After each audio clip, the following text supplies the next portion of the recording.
APCC చీఫ్గా బాధ్యతలు చేపట్టాక తన మార్క్ చూపిస్తున్నారు వైఎస్ షర్మిల.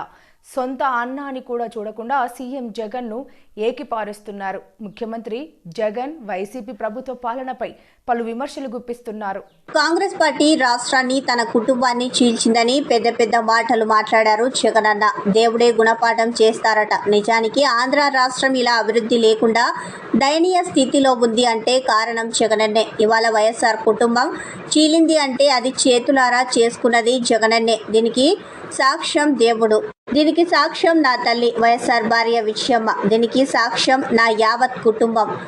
జగన్మోహన్ రెడ్డి పార్టీ ఇబ్బందిలో ఉంటే 18 మంది రాజీనామాలు చేసి జగనన్న వైపు నిలబడితే అధికారంలో వచ్చాక మంత్రులను చేస్తా అన్నారు. వేదిక మీద ముఖ్యమంత్రిగా ఉన్న జగనన్న గారు చేసిన వ్యాఖ్య కాంగ్రెస్ పార్టీ ఆంధ్రప్రదేశ్ను చీల్చింది, నా కుటుంబాన్ని చీల్చింది, దేవుడే గుణపాఠం చెప్తాడు అని పెద్ద పెద్ద మాటలు మాట్లాడారు.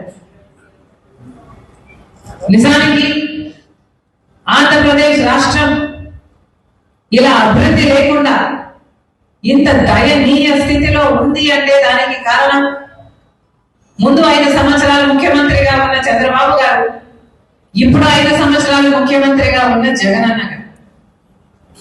ఈరోజు రాజశేఖర రెడ్డి గారి కుటుంబం చీలింది అంటే అది చేతులారా చేసుకున్నది జగనన్న గారు.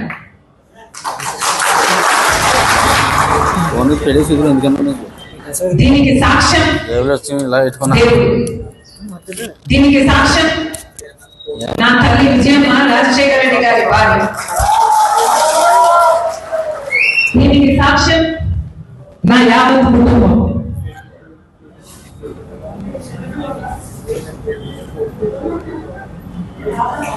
జగన్మోహన్ రెడ్డి గారి పార్టీ ఇబ్బందుల్లో ఉంటే 18 మంది ఎమ్మెల్యేలు ఆ రోజు రాజీనామాలు చేసి జగనన్న వైపు నిలబడితే వాళ్ళను మంత్రులను చేస్తానన్నాడు జగన్. ఈరోజు వాళ్ళలో ఎంతమంది మంత్రులుగా ఉన్నారు? వాళ్ళు రాజీనామాలు చేస్తే అమ్మా నేను వాళ్ళ కోసం తిరిగాను, వాళ్ళ గెలుపుకు పాటుపడ్డారు, వాళ్ళను గెలిపించారు. ఆ తర్వాత వైసీపీ పార్టీ ఇబ్బందుల్లో ఉంది అని నన్ను పాదయాత్ర చేయమంటే నా ఇంటిని వాటికి అన్ని పక్కన పెట్టి నా బిడ్డల్ని సైతం కాదనుకుని ఎండనక వాననక వేల కిలోమీటర్లు నెలల తరబడి రోడ్డు మీదనే పడుకుని 3200 కిలోమీటర్లు పాదయాత్ర చేసింది రాజశేఖర రెడ్డి.